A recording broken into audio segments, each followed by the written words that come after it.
Mr. Hyman wanted to come off as a victim, and a lot of people from my walk of life, we don't really have 40 acres and a mule. We don't even have 2 acres and a stool. Yep. So I know you feel about people like that. So how are we supposed to identify with a man when he was running for office and he was going debate, and they simply asked him, how can you identify with the black people, the poor white people, the Spanish people? How can you identify with them, Mr. Hyman? And even Nate Woodring tried. He failed miserably, but he tried. Nate Hyman said, well, I don't have to identify with you people. I just have to do the best job. I forget what exactly he said. So why me as a poor hip-hopper, I guess everyone, a wacky hip-hopper, why do I have to identify with a millionaire now when he couldn't even identify with me?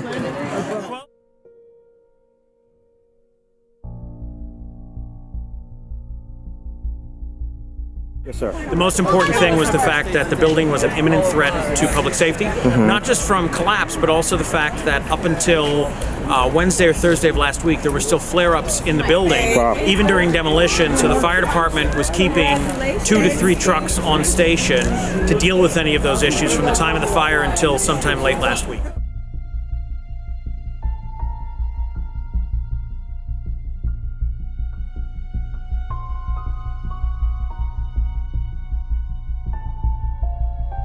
Money that was allocated at $1.25 million was an absolute top level of if the worst case scenarios happened during demolition and it was the most expensive that we allocated the money for that. Yes, sir. The real costs are going to be significantly less than that, and I think we're going to start to see a better sense as to what those numbers are on Wednesday, and certainly by the final vote next Wednesday.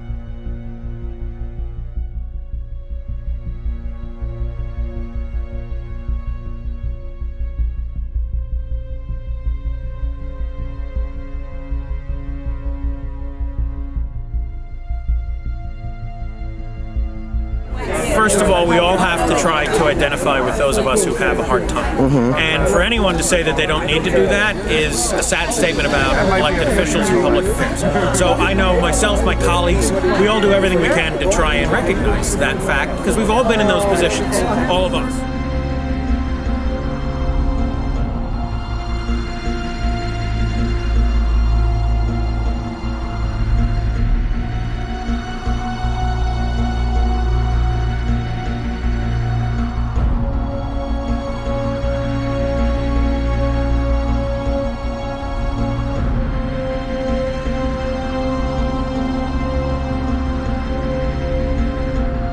So what I would say is, Mr. Hyman did lose the property, but we treated him as we would have treated any other property owner. If the building is an imminent threat to public safety, we're going to tear it down, and then we're going to deal with the fact that you need to pay for it.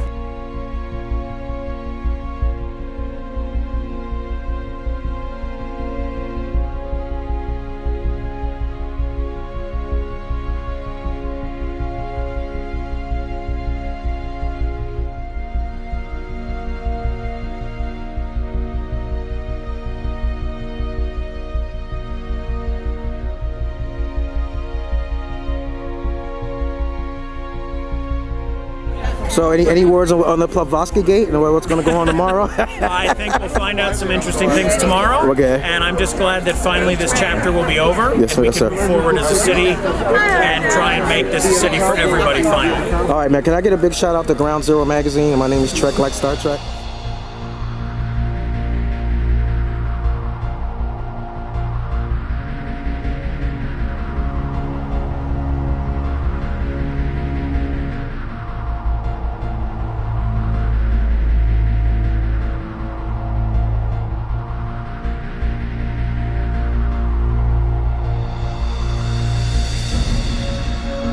Absolutely, Trek. Ground Zero does a great job, and we appreciate everything you're doing to keep the people of the city of Allentown informed as to what's going on in their community and covering things that not everybody else does.